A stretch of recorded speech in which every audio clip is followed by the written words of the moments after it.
2021 NHCC Children's Bilingual Book Festival.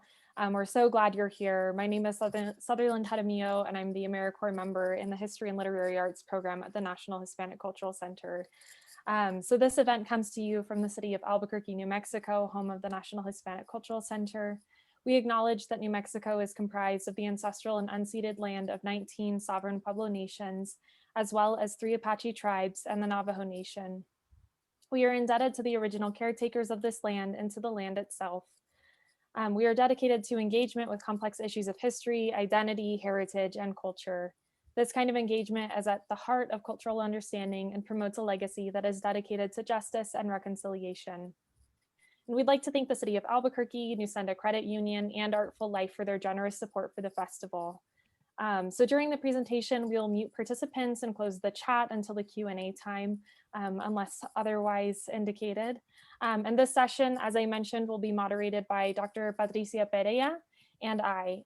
So now I'd like to introduce Dr. Enrique Lamadrid and Dr. Damian Vegara Wilson, who are your presenters for this session. So I'm gonna share a little bit about them before we begin. Dr. Enrique Lamadrid taught folklore, literature, and cultural history in UNM's Department of Spanish and Portuguese. He has done fieldwork with students all over New Mexico, as well as in Mexico, Spain, Colombia, and Ecuador. Dr. Lamadrid has served as a field worker and presenter for the Smithsonian Institution's Festivals of American Folklife, and has done extensive work for the Museum of New Mexico and National Hispanic Cultural Center. As an academic curator, he has worked with numerous exhibits with his students and headed the design team for the Camino Real International Heritage Center. Author of numerous books and articles, Dr. Lamadrid was awarded the Gilberto Espinosa Prize by the New Mexico Historical Society, the Chicago Folklore Prize, the Southwest Book Award, and the Americo Paredes Prize by the American Folklore Society in 2005 to recognize his community-based cultural work. When his grandchildren, Inti and Amalia, came along, Dr. Lamadrid vowed to put books on the shelves for them. He is an author, co-author, collaborator, and translator for more than a dozen bilingual books for children and their mentors. Through collaboration, Rodolfo Anaya introduced him to the world of publishing for younger readers. Dr. Lamadrid's most notable award-winning children's books include La Sequía de Juan del Oso, Amadito y los Niños Héroes, and Sisters in Blue. And Dr. Damian Vegara Wilson, a native of Ojo Caliente, New Mexico, Damian Vegara Wilson directs the Spanish as a Heritage Language program at UNM's Department of Spanish and Portuguese, where he is also associate professor. Through the SHL, or Spanish as a Heritage Language program, he promotes the idea that the Spanish of New Mexico and the Southwest is a valuable cultural resource that needs to be maintained and not replaced.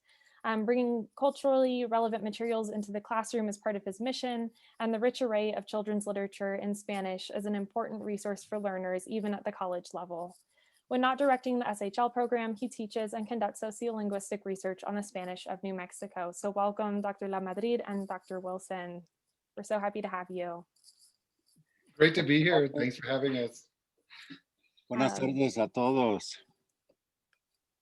Especialmente los participantes internacionales. Qué orgullo, ¿no? De tenerlas presentes. ¿Cuántos son? ¿Cuántos están en otros países? No sé, we had some from Puerto Rico, somebody from DF, creo que sí, that I don't know if she could make it. Sí, Concha Saucedo, un saludo. Saludos a todos. Pues here we are, Damian. Damian siempre sabe más de tecnología que yo. Está como caminando por una sequía y yo estoy, yo no sé cómo poner ese trasfondo, pero es un encanto estar con ustedes esta tarde. Vamos a hablar de muchas cosas, de las colaboraciones, las oportunidades que los estudiantes del programa de herencia que dirige Damián, como por años han tenido la experiencia de hacer proyectos para niños, porque dentro de cada adulto, les juro que hay un niño o una niña o varios, ¿verdad? So it's great to be here with you. Damian and I are doing this tag team. We're doing this lucha libre style, and he's got a lot to share with you. And we receive the questions. Tenemos la lista de preguntas. ¿Cómo se nos ocurren las ideas? How do we arrive at these things? A lot of people have ideas for children's books. Gracias a Dios por los niños. They make us rethink ourselves every day. And I have a little inside joke with Damian. When my grandkids were about the same age as his kids, and I was furiously trying to get books out, I'd supply Damian with them, and he was saying, Enrique, what's our plan? What's our plan? And I said, no te preocupes, cocodrilo, because that's what Damian's little daughter used to call me. I forget why. Damian, do you remember? Well, I think that you gave us a bag of books. Y jugabas tú a que la bolsa de libros era un cocodrilo y que se abría y se cerraba y así para jugar un poco con Natalie, diciéndole que era un cocodrilo o algo. Sí, sí. Y siempre me decía, ahí está tío cocodrilo otra vez, ¿no? Mm-hmm. So anyway, I guess I can start. I made some slides so everybody can see the artwork. I listened in on the other session, and people were talking about how important artwork is in children's books. Everybody's got an idea on a children's book, pero los libros para niños son muy caros para producir, ¿no? Esas tintas cuestan un Perú, vamos a decir, cuestan muchísimo dinero y para cada proyecto he tenido que levantar fondos, ¿no? I think there was one children's book that I got paid for. Every other one I had to raise money for. And once you get one that people really like, it gets easier and easier because to produce a children's book costs a lot of money for presses, and they find the cheapest place to send them, usually Singapore or Hong Kong, right? And you have to be careful because the colorful ones are poisonous to little kids. If little kids start chewing on a very colorful book, watch out. That's why they have those books for little kids that are made out of soy ink, right? So, but no es fácil hacer lo que estamos haciendo. Pues sí nos encanta, pero llegar a tener un libro y tinta es toda una odisea cada proyecto. Let me do some screen sharing, then I'll give the palabra to Damian. Can everybody see? We can. Okay, great. So hablando de literatura para niños y jóvenes de todas edades, I always put, no? Because there's a child, the deep psychologists tell us that that little child that all of us used to be never did go away. He and she is still there. So here's some temas we can talk about. Oralidad, how important it is to tell a story. It's as important to tell it as it is to read it at some point. And you can go through this process with little kids. I always try to make windows of multiple access in all my projects, and I try them out on little kids, and you can take their hands and tell it to them and look at the pictures, and it's great. And I've never understood how they rate books. Finally somebody told me the age rating on books has to do with the age of the characters in them. If you have a 3-year-old in the book, then it's a 3-year-old. It's a book for three-year-olds or something.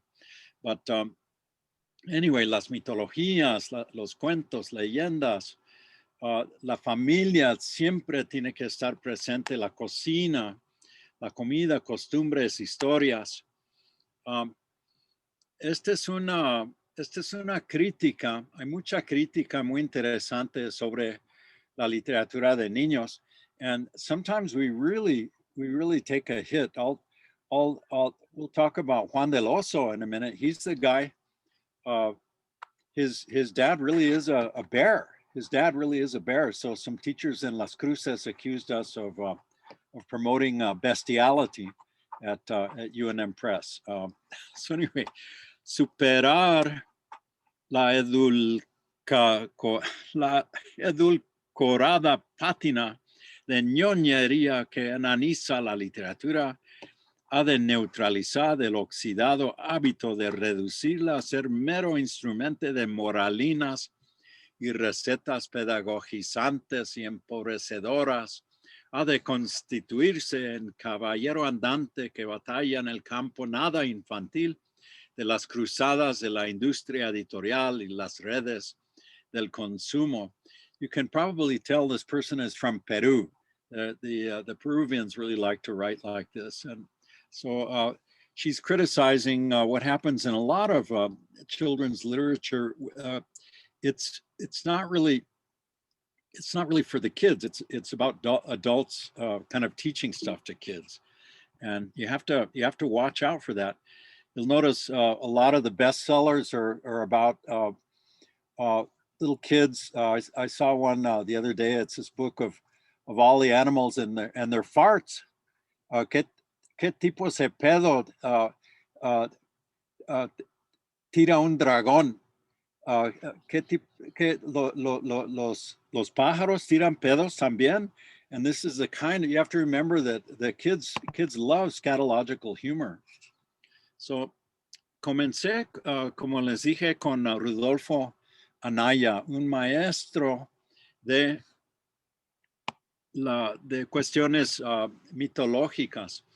Rodolfo, this book was a big success with Rodolfo. I heard yesterday Leila Flores Dueñas talking about how this is a very difficult story, La Llorona. My daughter, when she was up till about age 7, hated La Llorona. If anybody was gonna do La Llorona, she would walk out of the room. If she was smaller than that, she would cry and then walk out of the room.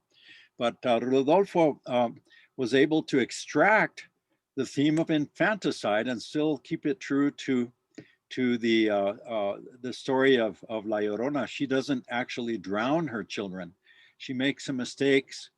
There's a kind of a Mesoamerican deity named Señor Tiempo. He's the guy that makes them mortal, and then they die. She sees them get old and die. She doesn't actually kill them. Very clever. Vamos a ver otro libro. The first tortilla, taken right out of the narratives of Quetzalcoatl.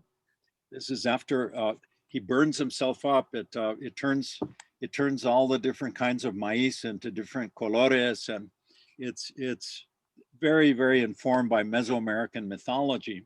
Beautiful book, El origen del maíz. Actually, Enrique, can I stop you for a second? Because what you're doing that I think is super important is some of the questions we asked when we were sending the questions to you and Damian, where we were talking about, why you wrote these children's books, like why you participated in them. And you're giving us like such a good example of that. I also want to give, because one of the things that Damian was asked too, how he as a parent is choosing those books, like what kind of what his his motivation is to look at these from the parent side. So it's like, you're giving us the writer side, and I'm wondering if he could talk a little bit about the parent side. Oh, well, let's Sure. see. Gracias, gracias.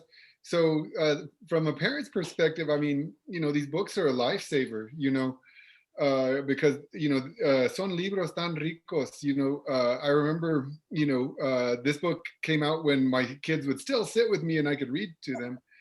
And so, from my point of view, just as, somebody, who's a couple of generations down from, the monolingual, speakers of Spanish, I think a lot of us in the Southwest sometimes, any, culture that is kind of going through a transition from Spanish speaking as the main language into English, will inherently have kind of, some language insecurities. And one of the things I love about kids' books is not only do they have the cultural material like these books that Enrique has worked on, but, I think a lot of parents stop teaching their children Spanish because the parents themselves feel that insecurity. And so through books, the books give you the voice, they give you that voice to be able to transmit the language down to the kids, so because this happens a lot of times, parents will preserve the language when the kids are 2, 3, 4, 5. But when the kids are able to participate in more complicated language events, I think that the parents might sometimes feel a little bit of insecurity. So yeah, once again, so the books, we learn together through these books, and they give us that voice, so that we're, can proceed giving our children a ton of, really amazing input. And so I'd like to. Mhm. Would you like to comment on that, Enrique? Oh before I yeah, ask no, the next question? I've known Damian long enough that the question was, how do you choose the books for your children? Well, Enrique comes along and gives you a bag of them. I say, here, start with these, Damian, and it was so much fun seeing the look on his younger daughter's face. It's, oh, ahí viene Cocodrilo otra vez con más libros, right? And so then my next question then is, so Damian, you're the program coordinator for the Spanish as a Heritage Language program at the University of New Mexico. So first, for those of us who may not know, can you talk to us about what Spanish as a heritage language is? And second, how you've used bilingual children's books in your SHL classrooms? Yeah, so that's a pretty good question. So first of all, at New Mexico, for a while, and this is connected directly to, continuously and directly to the civil rights movement, to La Causa. And we can all think about, images of the walkouts in LA, Texas, all around the United States, involved with people protesting the terrible education that was being thrust upon them, through our educational system. That was, literally, creating situations that barred people from accessing opportunity. And so, in terms of Spanish, it didn't, part of that movement was for people to react accordingly to, the idea that, first of all, Spanish speakers were not being served, in the educational system. And when they were being served, they found themselves taking classes that were oriented as, that positioned the Spanish language as a foreign language. And so, these methods don't work, when, even if you are not a strong speaker yourself, even if you are what we call a receptive bilingual who understands more than you speak, you will have a connection to the language that, is very personal. It's part of your identity. And so really, I mean, I hate to break the bad news, but New Mexico is not doing a good job of maintaining the language. Sepan que, Hispanic populations in neighboring states such as Arizona and Texas are retaining language at a higher rate intergenerationally than we are in New Mexico, even though you'd think that we'd have all the ingredients. And one of the key ingredients that's missing is education that makes the language relevant to students, that doesn't attempt to perform a lobotomy and remove certain words from their vocabulary. Instead, we promote learning language that you can use in academic settings, but first and foremost, promoting, our improvement in the heritage language in a way that allows us to, speak with our elders, our community, that allow us to function in our own communities. And so that is the general idea of teaching Spanish as a heritage language. It's to maintain and revitalize the language. And once again, that a lot of that comes through redressing failures in the educational system that position us as Spanish speakers and might denigrate the way we speak because, we don't speak, the way that they do in certain monolingual urban settings.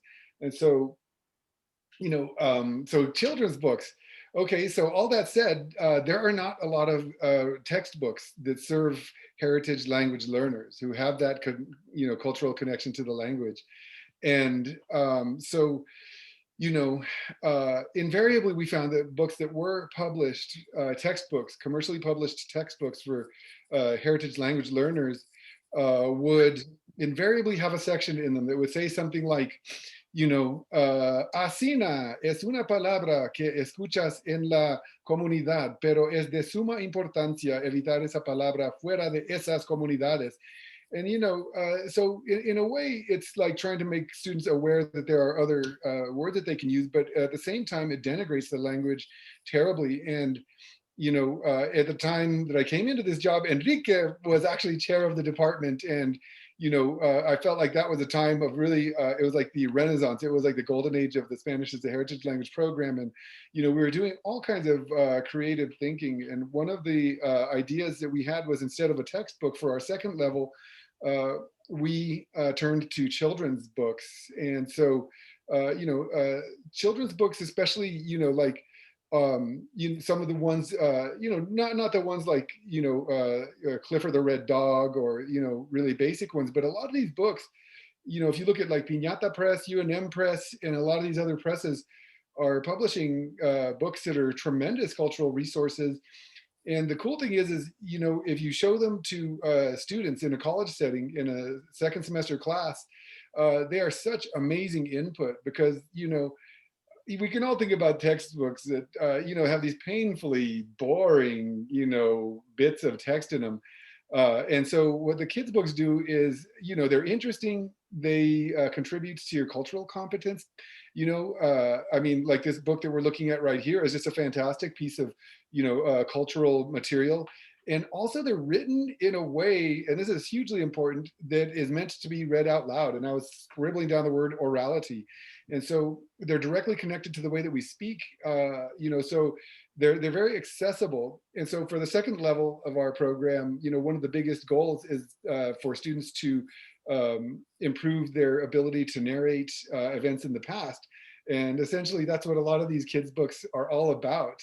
And so, for the second level, we really focus on, books, and plus, they have you get a lot of incidental vocabulary. And so if I may I show you all a book written by a student, because that's our final project in that level, is the students write their own children's book. So let's see, is that okay if I share something? I'll stop sharing and then you share. So, okay. And let me just get my screens back here organized. And so, yeah, so that we can start at the beginning. Okay. So I'm going to show you a book. So once again, the books are amazing input. The students learn a great deal from them. And so for the final project, the students create their own kids' book. And we don't stop there. It's like, especially, we did this last semester, but we did it virtually, but normally what we do is we take our final projects to Longfellow or to San Jose Elementary and test them out on real kids. And so let me show you an example of that.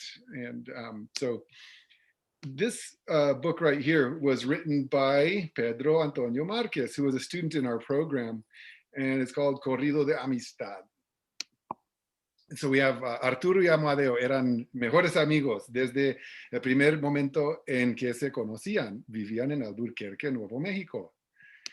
Y les gustaba la música de corridos, y todos los días después de la escuela los chicos practicaban. And there they are, pum, pum, pum. Arturo tocaba la guitarra y Amadeo golpeaba los tambores. So, los niños querían escribir un corrido de algo muy especial, algo muy importante, algo que necesitaba ser cantado. Ellos hicieron corridos de avestruces, rancheras de cometas, canciones de burritos, desayunos, incluso hicieron un corrido de matemáticas también, pero a ellos no les gustaba mucho. Todos los corridos eran divertidos, excepto el de mates, pero ellos todavía no escriben un corrido de sus corazones. Amadeo y Arturo sentaban y pensaban en más ideas. Entonces Amadeo dice, yo sé. ¿Qué? Dijo Arturo, pero en ese momento la mamá de Amadeo llegó juntos a ellos, fueron a la casa. Antes de salir, Amadeo dijo, mañana te digo mi idea. Pero el próximo día, Amadeo no fue a clase y él no fue a clase el día después. Trató de llamar por teléfono, pero no estaba. Entonces, un día Arturo recibió un email de Amadeo. Hola, Arturo, es tu mejor amigo Amadeo. Ya estoy de vuelta en Juárez, México. Espero que todo esté bien. La policía de inmigración nos envió aquí. Ellos dijeron, vuelvan a México. No soy ilegal humano. No quiero regresar aquí, pero... y vuelvo un día. Quería hacer un corrido de amistad contigo, pero ahora no podemos. No voy a ver a mi amigo nunca jamás, lloró Arturo, muy triste. Pero entonces pensó, yo voy a ver a Amadeo, no importa dónde se encuentre, y escribió rápidamente a Amadeo, propósito, en el verano con su familia y otros amigos, Amadeo y Arturo tocaron un corrido. ¡Tarán! Great. Yeah, very cool. So yeah, it's just such a great project. And like one of the things that we try to promote is don't get in the way of student learning. And like students will do just the most incredible things. So yeah. Thank you. And I'm seeing these you in the SHL program and in your classrooms, using children's bilingual books as a way of replacing textbooks that maybe don't serve heritage learners. And then also the encouragement of production of their own bilingual books as a way of kind of reclaiming and preserving their language. So I think that's great. So quickly, and we're going to continue asking a couple of more questions, Enrique and Damian, but can you talk a little bit about the cultural value of these children's books? You mentioned it a little bit, but can we talk about it in terms of representation, specifically with regard to language? And I think that will connect well with Dr. Lamadrid, your books that do kind of reflect that Novo Mexicano Spanish, but I want to open that question. Well, you know what I've found, to be quite honest, is that like a lot of the books will use kind of a standardized normative Spanish that sometimes, will sort of reflect the region, so a lot of the books I would read to the kids would kind of have like, a very recognizable language variety. But it was only like in very few of the books, like the ones that Enrique works on, where, we would truly get regionalisms in there. And, that's always important. I think that what you find instead of, you don't always find all of the wonderful regionalisms that make New Mexican Spanish what it is in the books. Menos los de Enrique, I think that even Joe Hayes might have had one that had a couple of regionalisms in it. But what you get is the imagery, and the cultural content itself is really where the diversity comes in. And so, if I could just share one more book, I'm just going to show one or two images from another book real quick, just to kind of, although I could really, talk about this image here, but, there's, let's see, there's a book that we use called Cuadros de Familia. And I don't know if anybody's familiar with it, but it shows images kind of like this of something that's very, has a high degree of cultural content. And you can really get the students to talk about it. Like, let me just show it real quick. So, one of my favorite books, let's see, wrong one. Okay. is cuadros de familia. And I don't know if anybody's familiar, but it's, cuadros de Carmen Lomas Garza y también los relatos. And so what she does is she'll have just this, it's about Reynosa, Texas. And, you get, an image like this, just, the cultural value. I mean, anybody who's familiar with the Southwest and with kind of border towns, I can smell this image quite literally, and I can hear this image. And, so these are just tremendously valuable for, heritage learners. If you ask college kids to describe what's going on in this scene, not all of them are going to relate, but I mean, many of them will relate to what's going on. And once again, it's a tremendous learning tool. Enriquez. Well, Gracias. I just want to say one thing before we get to Enrique. That Carmen Lomas Garza book, absolutely. My mom's from South Texas, and every time I see that book, it makes so much sense to me, because what she's painted in there is just amazing.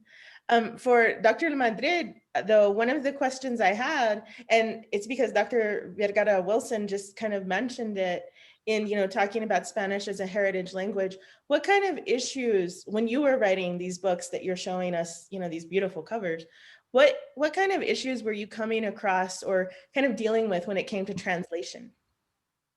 Well, several people asked me about this particular book, the Bestiality book, the Juan del Oso book, and all of the superheroes before Batman and Superman and them, in all of the European languages, they all had the same name, Juan, and in English, John and Jack. So we're talking about the Jack Tales. He's the magic guy. He's the guy that has the magic beans and everything. And so the entryway to a lot of this is foodways.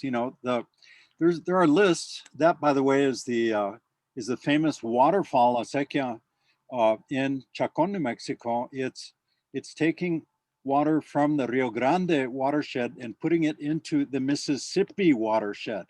And this was done in the 1860s, and it made Mora very, very green. And so we had fun just making lists of all of the plants and animals, the flora and fauna in New Mexico Spanish. And we had a little glossary, but we don't call them chavacanes here. We call them albarcoques. We use the Arabic word for apricots, and so on and so forth. It just putting it together, the people would say, well, did Esteban write it and you translate it? And we said, no, we did it simultaneously, the whole thing simultaneously, bilingually, English, Spanish. We just brainstormed on it like crazy.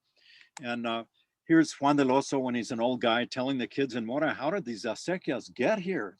Son como de milagro, las acequias de Mora. Just these stories, the big one, the big Nuevo Mexicanismo in this story, it starts out in the last pandemic, the 1918 pandemic. This book went from the last few copies at UNM Press. A brand new copy of it is worth $800 on eBay, on Amazon, because the demand just soared for it, and that they didn't reprint it. They're going to reprint it now because it's important. But in Nuevo Mexico, what do we call the flu? We call it la influencia. And I had editors after me and saying, well, that's not right. And I said, it has an Italian name, influenza. What do you think influenza means? It means influencia. It's the bad influence of certain stars that get too close to the earth, and they send their vapors down and they make us very sick. And so there's something in editing that's very important. It's the little word STET. When your editors make things better. It's their job. But when your editor is over their head, you have to, as a writer, you have to say, now, wait a minute. wait a minute, there's a reason that I'm using this language here, because I'm going to make, the idea is to make this book from New Mexico, about New Mexico families. This is the little book that we did yesterday, about how La Vacuna arrived for smallpox back in the day. I have some other examples here from, this is the last one to come out that Ana Nogara and I did. And it has, it's a wonderful story. It's one of the most amazing stories in New Mexico. It takes place in the 1620s. Maria de Agreda was a cloistered nun in Spain who loved the idea of New Mexico so much that she would faint away. She had these spells. They thought maybe she was sick, but no, she was traveling to New Mexico. And so getting the vocabulary, like in, what is the vocabulary that, like, here's the same day, everything in this book happens on the same day, el día de San Juan, 24 de junio de 1620. Maria de Agreda is in her garden in Agreda, and here's another woman the same age, Pafshuri, which means blue flower, in southern Tiwa. Talk about vocabulary. We got vocabulary here from loan words going into Spanish from 5 different local Pueblo languages: Northern Tiwa, Southern Tiwa, Queres, Tewa, and the language that they spoke in this village down by Mountain Air. You're south of Mountain Air looking north, over here looking east. And the language there was called Tompiro, and it's a Pito language, but it also is connected to Tiwa. So there's a whole vocabulary set in this book, and we had to be very careful because some of the words in Pueblo languages refer to sacred things, like that you really have to be careful with. And here's the feast day. Sor Maria shows up on the feast day, and she's looking and she says, "Oh my gosh, this is amazing. It's very Apollonian, whereas back in Spain, it's very Dionysian. You go to Misa and everything, but after Misa, everybody really drinks a lot of wine and really has a good time. The theme is water in both places. El agua de San Juan, all of the water on the surface of the earth is holy water. This was what the missionaries did as a strategy for evangelization, right? So just playing with water on Midsummer's Day is a universal. And at the end, they give each other gifts. And we, Amy Cordova, we really had to work on this one, because Amy, in her understanding of Maria de Agreda, she put an eagle feather in her hand from a bald eagle. And our Tiwa collaborators on this, one of them, her eyes got really big, and we said, what's going on? What's going on? And she said, women aren't supposed to touch those feathers. And we said, okay, what feathers do they touch? Women can handle feathers from immature eagles. This is a feather from an immature golden eagle, and they exchange these gifts. Maria has no idea where she is. Pafshuri knows exactly where she is. Maria's kind of lost. It's one of her first trips where she actually gets to talk to somebody, and the exchange here is very important. She gives her an eagle feather, and Maria looks at it as what's going to deliver her into redeeming herself as a writer. She sees it as an instrument of writing, and she gives her this double cross, which Pafshuri knows it's a cross. It's 1620. They know all about that, but it's also the sacred dragonfly. And in Isleta, the old, the beautiful old design in the rock art and in the jewelry is people call it the corazón, the Sagrado Corazón Herido, the wounded Sacred Heart, but it's actually a dragonfly. So they empower each other at the end. And this is a very it's a very deep story. But we said, okay, how old are the characters? They're both 18 years old. So on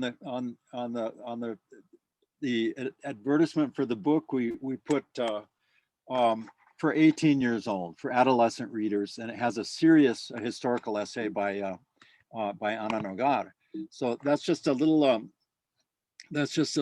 sample of the kind of stuff that we do. It's I've never written a book.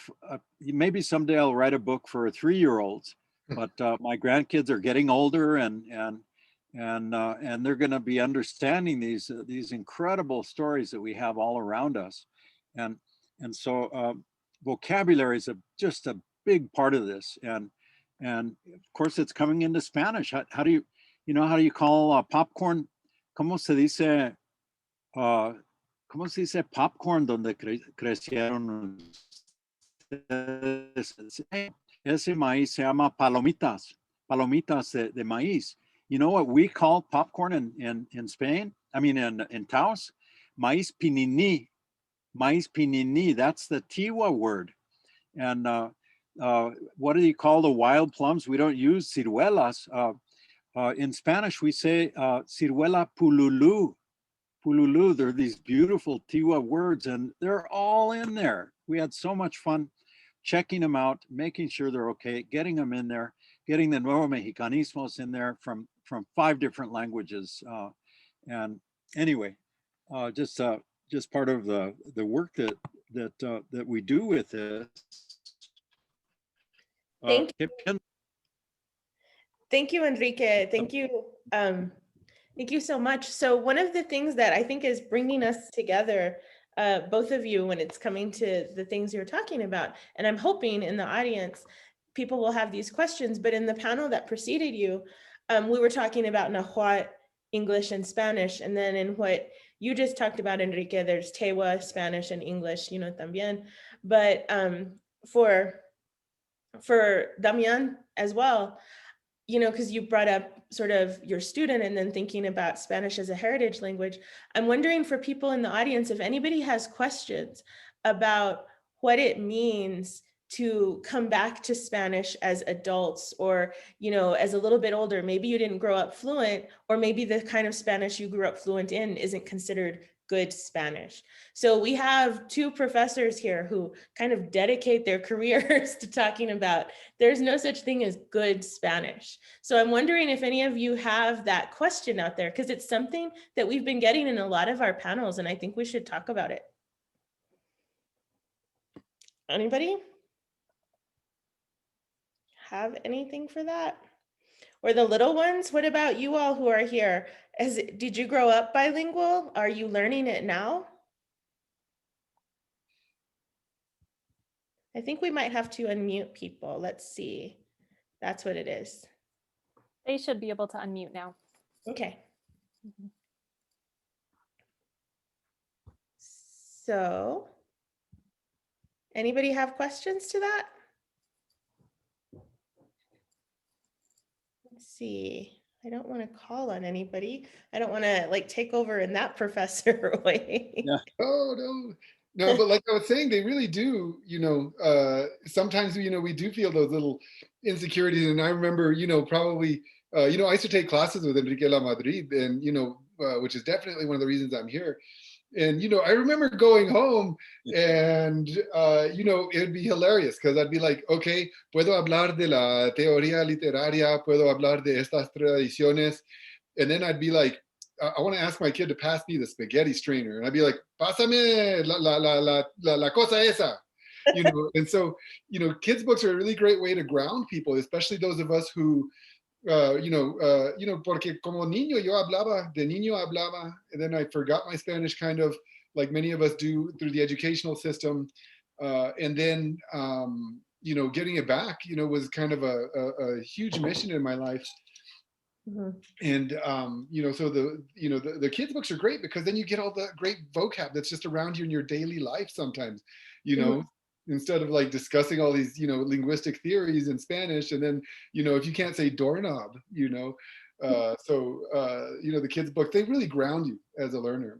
And so we have a question in the chat that says, do you recommend any bilingual adult or YA books, young adult books? Is there anything you recommend in particular? I would say I was showing off. I'm editor of the Querencias series at UNM Press, and so I'm going to show off everything that UNM Press has. I really like our list.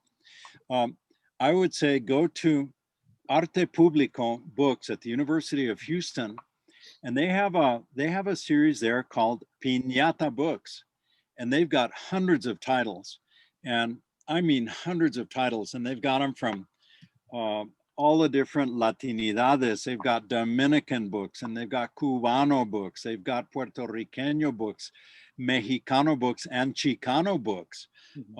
So check out their list. Luckily, they know me well enough. Like I'll review titles for them, and they'll say, "Well, let us give you $100." And I said, "Well, can I have 10 books instead?" Because I'm always giving books away. I think my friends know that, and so there's a lot of resources. I can tell you, 15 years ago there was nothing. There was nothing. No había nada, and so it's a bunch of Chicano writers like Pat Mora and Denise Chavez and Gary Soto from California. They all, at a conference, they sat down and they said, well, we're really worried. Our kids don't have anything to read. What are we going to do about it? And so everybody started doing children's books. You can take Sandra Cisneros. I can't think of what her titles are at this point, but everybody does them just because it's so important. And one thing I'd like to mention to address that inseguridad de que hablaba Damian, we've all been there.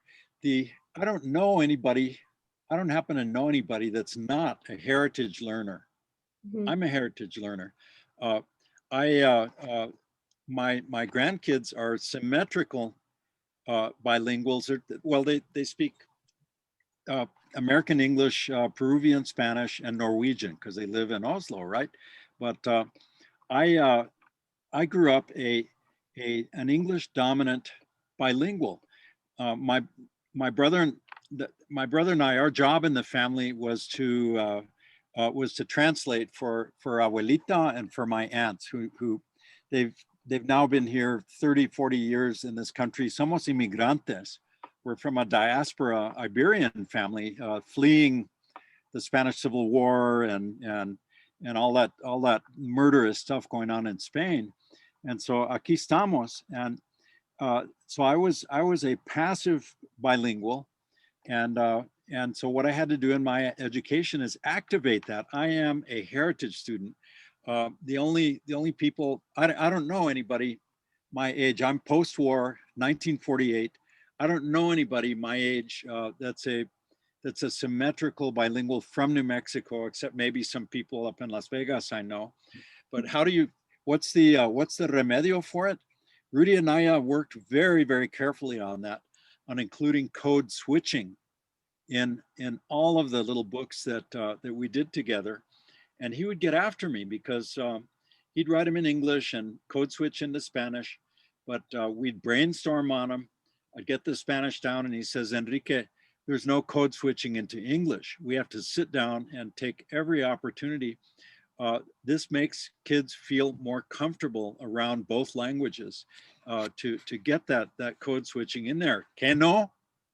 And so we had to defend it from editors. There were editors saying, no, you're polluting, you're doing linguistic pollution here. We said, no, it's not pollution. Code switching has a grammar and a syntax of its own. It's being studied by very serious linguists, and we want to celebrate it. Aquí lo vamos a celebrar porque en este tipo de celebración bilingüe hay enseñanza, hay aprendizaje para los niños de aquí. Los niños de otras partes tienen sus propios maestros, and we're dealing with all those other languages. There's plenty of Nahuatl in the first Tortilla book, and in the Llorona book. There's a bunch of there's even some Maya in the Llorona book. But aquí estamos entre lenguas batallando, tratando de quebrar el monolingüismo. That's a curse. It's a curse in this land, is monolingualism. It's a curse, and we're here to combat it. We are linguistic warriors. Que no, Damian? Claro que sí, claro que sí. Así. Oh, sorry. Go ahead. No. You, Patricia, por favor. See, any questions about that? Anybody have anything they want to add or respond to? We also have a question in the chat that I believe is for Damian. Just wondering if the book written and illustrated by the students available as an e or audio downloadable. Oh, it isn't, but it's, it is, a beautiful book. And, if we just, go back to that image, some of the images from that book, it's just, incredible. And, see if I can, I really like, love the last image, the second to the last image, I just want to return to it, and so I wish it was, but it is so cool going into an elementary school and showing this image to bilingual kids, and just everything that this represents is an extremely powerful thing. Not just like because it's not just about language learning; it's about wanting to combat rampant monolingualism and maintain our heritage language and our cultures. I know how to do it, Damian. There's a wonderful ad that UNM Press named Laila Sanchez Romero. She's now with SAR Press up in Santa Fe, and she knows how to make PDFs with downloadable, easily mailable PDFs with audio files on them and with complete art files. And we did a book with Jim Christophic, who grew up on the Navajo reservation. It's the Hero Twins book, illustrated by his Navajo stepdad, and we got that all on a little PDF. This little PDF, we sent it out. We made CDs of it. CDs are hard to get a hold of, and we made PDFs and just mailed them out. And she loves doing that work so much. All we need to do is get her $20 an hour, $25 an hour, and she would do this. She would do this so we could get it up on your website, so we could get it up on Valeria's website, and Patricia's website, and Sutherland's website, and Angelica's website. ¿Me entienden? It's just, we're working so hard on content that sometimes we forget that there's technologies that can help us out. Well, let me also, me atrevo, let me just take this opportunity to and this is unexpected, to talk a little bit about Sutherland and what she has done. She used to work in the program, and I know it's a little bit of a rupture from the topic of children's literature, but kind of in the second level after the kids' books, she had students create zines, and something that we've continued to do. It was totally her idea, and and now they've become multimodal. And so, yes, I think that what you're saying is correct. But yeah, I would love to, this student who made this book, it's funny, the students come and grow, and it's hard to find them. I'm tempted to just put the PDF in the chat here, but, I'm just wondering what the author would think if, so, just like that his book is being distributed. But I think that, but that's a good question. It makes me think some of these books are really beautiful, and it'd be really awesome to make a collection, because, as Sutherland can attest, you set it up and then you get out of the way. Never get in the way of student learning. Once they get onto something and they're really digging in, just, you're there to help guide, but not to say stop it or change theme, or, you're there to basically, to inspire them. And so that would be super cool to put together an anthology. There's only two rules, las reglas del corazón: permiso y respeto, or respeto y permiso, with that, you can do anything you want. And it's so important to ask, and people get so generous when you ask them. So. Absolutely. Any other questions out there? I don't know. I see like what our next events are coming up in the chat, but yes, I see your hand. Alika.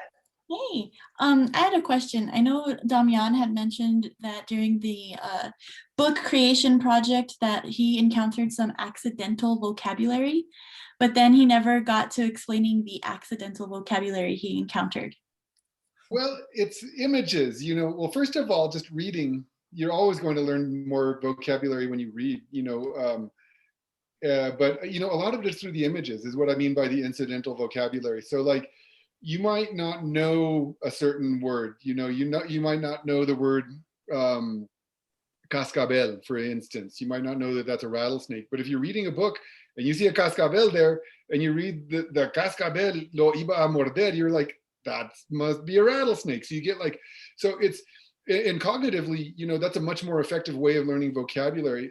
It's been shown that memorizing lists like dog equals perro, cat equals gato, cognitively doesn't work in the same way as when you have a binding experience, to where instead of mediating a new vocabulary item through English, you mediate it straight towards what the object is. And so, you know, just even from you know, the science of second language acquisition, you know, supports the hypothesis that, yeah, you get a lot of incidental vocabulary, like I said, you know, because even though they're kids' books, they have, you know, there's just so much going on. And, you know, so I think that for second semester students, you know, it just really enriches their vocabulary without them having to like pull out the dictionary and write these little lists. Gracias, Angelica. Good to see you. I have kind of another question because I teach high school students, and I'm wondering, you know, you mentioned that the age is appropriate, the age of the characters is appropriate for the age of the audience, but I'm totally like down to read these books at least 20 minutes a class period with my high school students. And do you think that probably wouldn't be a problem if we're reading like the story of La Llorona, and the age is probably Well, you have to, I mean, here's how we pull it off in college is you tell them, you have to like know, you're not telling them that you all are kids. You're not telling them you're children and so you need this. You know, it's all about how you position it. And, you know, I mean, there's such an array. I mean, like Enrique's books, I think would actually be perfect for high school. I think that would be, you know, from about some of his books for like, you know, in my experience, are perfect from like, say, 10 years up to like, however old I am, and I'm not going to tell you. On that note, because we have some pop-up activity that's coming next, pop-up books. So Sutherland, go ahead and finish us out. Yes, I feel like we could be here all day talking about this and learning from both of you, but unfortunately our time has come to a close. But thank you for your questions and everything. So thank you again, Dr. Lamadrid, Dr. Vegara Wilson, for being here with us today, and to everyone. So let's give them a round of applause. And thank you all for joining us. So our next session is a kids hands-on activity, create your own pop-up